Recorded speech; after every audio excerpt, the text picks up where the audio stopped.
Assalamualaikum warahmatullahi wabarakatuh. Sudah beberapa hari ini Dimas tidak masuk sekolah karena demam yang berkepanjangan. Suhu badannya terus tinggi. Hasil pemeriksaan dokter ternyata amandelnya infeksi meradang parah dan harus segera dioperasi.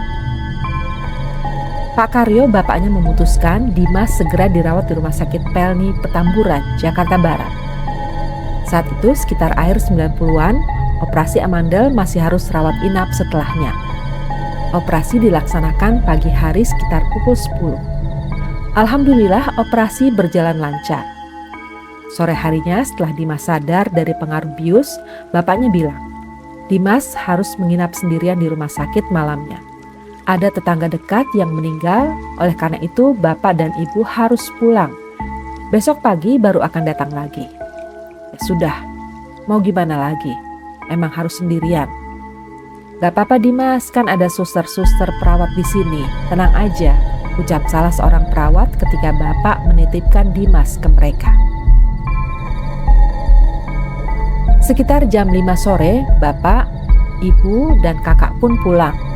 Dimas sendirian di ruang perawatan kelas 2 yang cukup besar. Ada 3 tempat tidur untuk 3 pasien. Ada TV di tengah ruangan, Dimas di tempat tidur dekat pintu keluar. Tapi malam itu gak ada pasien lain selain Dimas. Sementara tempat tidur yang kosong ada di sebelah kiri ke arah jendela. Hanya dibatasi oleh tirai putih. Malam menjelang. Suasana di lantainya cukup sepi. Karena tempat tidurnya dekat pintu keluar, Dimas dapat mendengar dengan jelas apabila ada suara langkah kaki, roda trole, ataupun tempat tidur dorong yang melintas. Sesekali terdengar langkah kaki perawat, kadang sambil mendorong troli.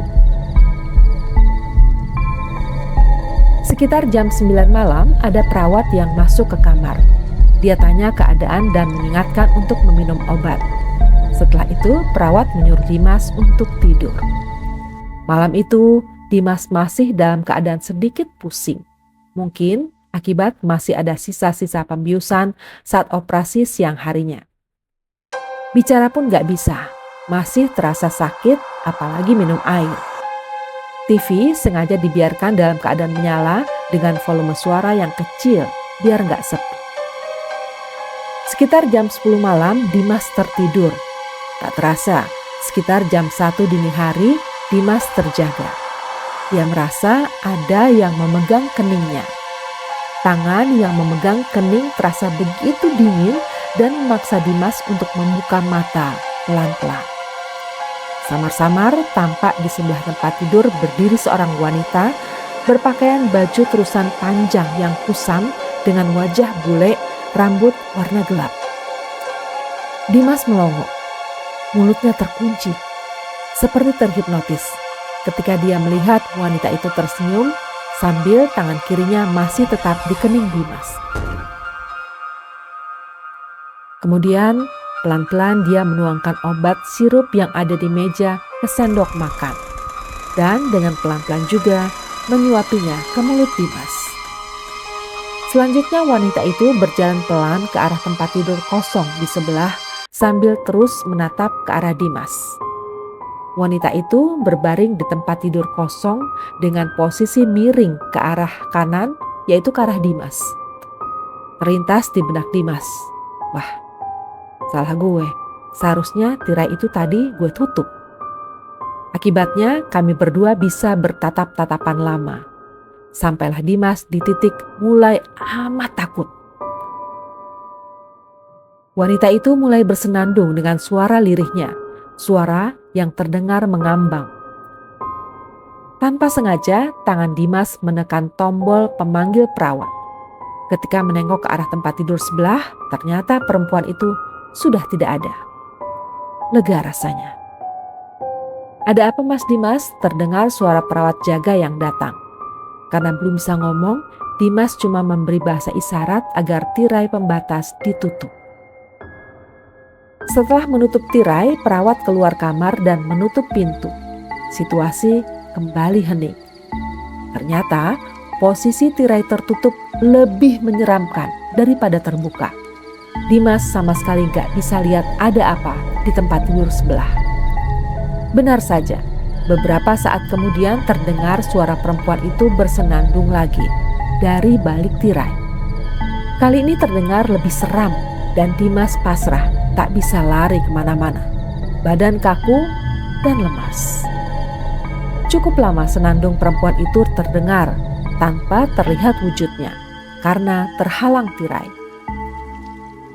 Beberapa menit kemudian tiba-tiba wajah perempuan itu muncul dari balik tirai dengan senyum di bibirnya sambil tetap bersenandung. Perlahan dia berjalan ke arah pintu dan membukanya. Sebelum keluar, dia masih sempat memalingkan wajah dan tersenyum. Setelah itu, Dimas tak ingat apa-apa lagi, entah pingsan atau tertidur. Paginya, Dimas dibangunkan oleh perawat untuk memberi obat dan kontrol rutin. "Kamu kenapa, Mas? Kok begitu wajahnya?" "Gak apa-apa, Sus. Gak apa-apa," jawab Dimas singkat. Sekitar jam 10, bapak dan ibu datang. Dimas menceritakan semua kejadian yang dialaminya semalam. Ibu cuma ketawa-ketawa, sedangkan bapak langsung bertanya, "Jadi gimana? Nanti malam mau nginap di sini lagi?" sambil bercanda. Ngebelin. Sorenya Dimas pulang. Sebelum pulang, pamit ke para perawat. Salah satunya ada yang nyeletuk, "Semalam didatangi suster Belanda ya? Berarti dia suka tuh sama kamu, Mas Dimas."